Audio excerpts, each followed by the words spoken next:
Bom dia, pessoal. Vamos iniciar nossa aula, que tem por tema a distribuição de tensões no solo, como essa água se movimenta e como se dá o processo físico da capilaridade dentro do contexto da geotecnia, né? Capilaridade é uma coisa que é um conceito que vocês já conhecem desde a mecânica dos fluidos, né? É bastante utilizado esse conceito para explicar o comportamento de ascensão capilar, quando o fluido ele entra em contato com os sólidos. Daí a gente vai ver que esse fenômeno ele também se apresenta,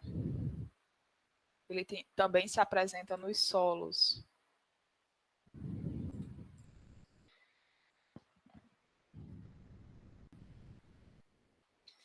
Bom, vocês estudam, né, desde Física 1, talvez, né? Vocês estudam o conceito de tensão, né? Esse conceito ele vai perseguir vocês por toda a engenharia civil, né? O conceito de tensão, como os materiais resistem a tensões, quais são os níveis de tensões que esse material resiste, qual é a forma que esse material se comporta para diferentes níveis de tensão. Então, vocês vão estudar isso durante toda a vida de vocês, né? Então, da mesma forma, vocês vão ver aqui na geotecnia. De modo que aqui é diferente, porque desde que eu comecei a disciplina, eu disse para vocês, nós estamos lidando com um material diferente, um material que se apresenta na forma de um sistema de partículas, e esse sistema de partículas tem um aditivo, que é um comportamento diferenciado na presença de diferentes graus de teor de umidade, que é explicado justamente pela plasticidade, pelo limite de liquidez, ok?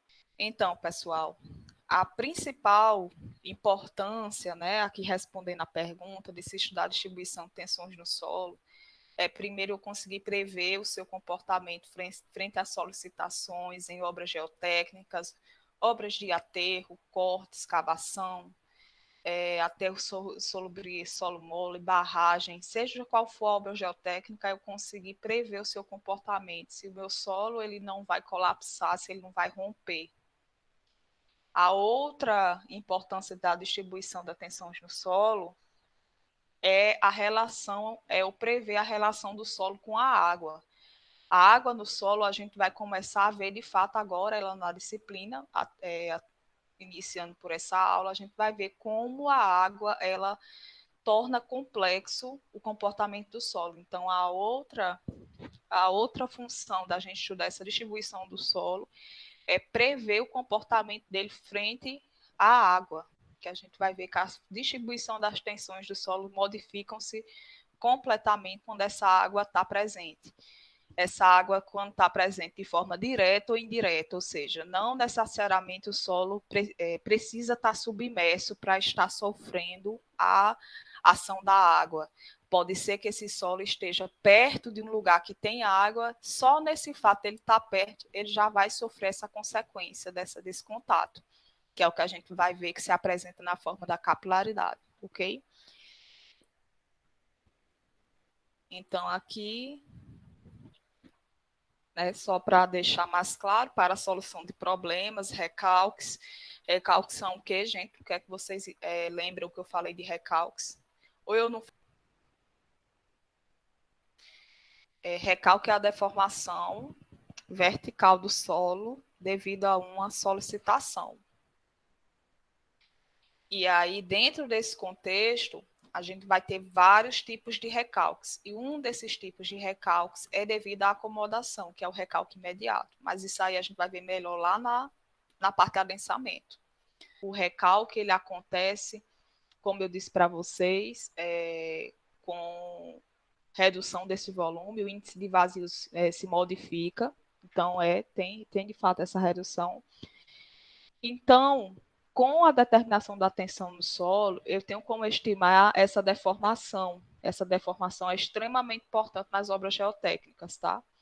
Empuxo de terra, vocês vão ver lá em Mecânica dos Solos 2, eu não vou adiantar muito, porque é um assunto que vocês vão ver por muito tempo em Mecânica dos Solos 2. Mas é um tipo de força que o solo vai estar submetido quando ele está em condição de, vamos supor, um muro de arrimo, certo? É uma tensão diferente, é um comportamento um pouco diferente. E aí a gente vai ver, vocês vão ver lá em Mecânica dos Solos 2 como é que se determina. Esse impulso de terra, ele é extremamente importante para obras de contenção. É a base de contenção.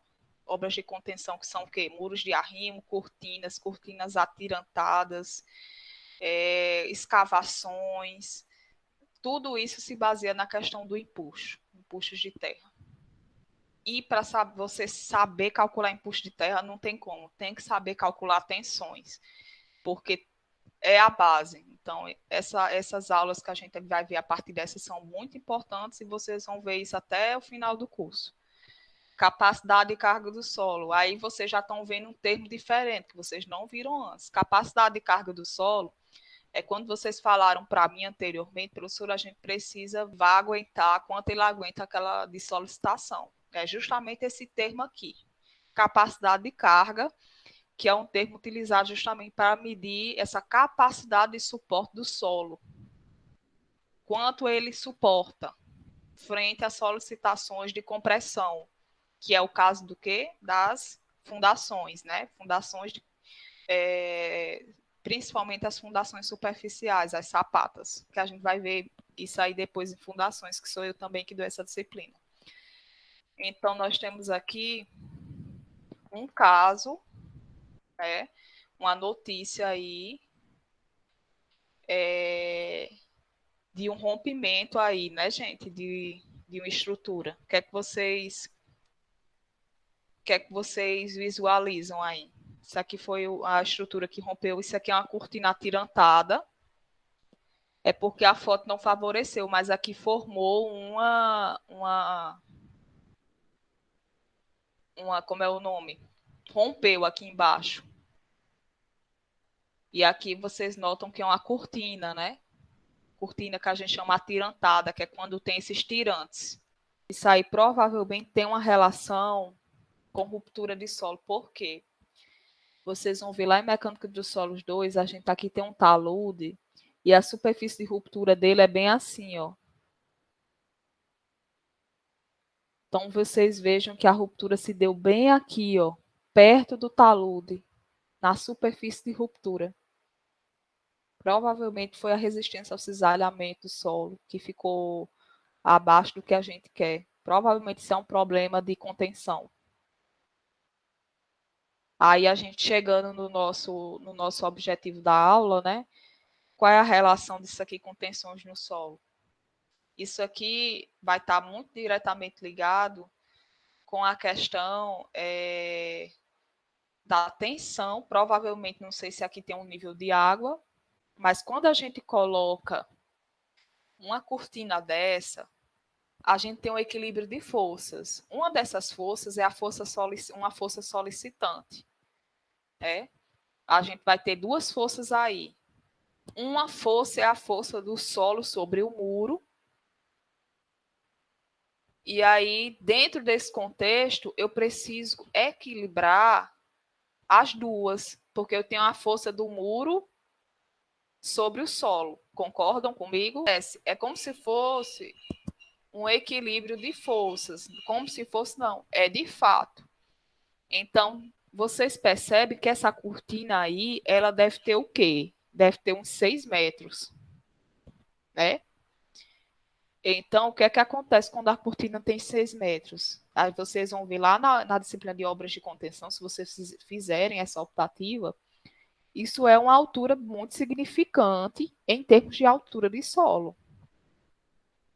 Isso é um peso de solo bem significante. E a gente não tem só solo. A gente tem o que mais aí? A gente tem a carga externa, a gente tem veículos.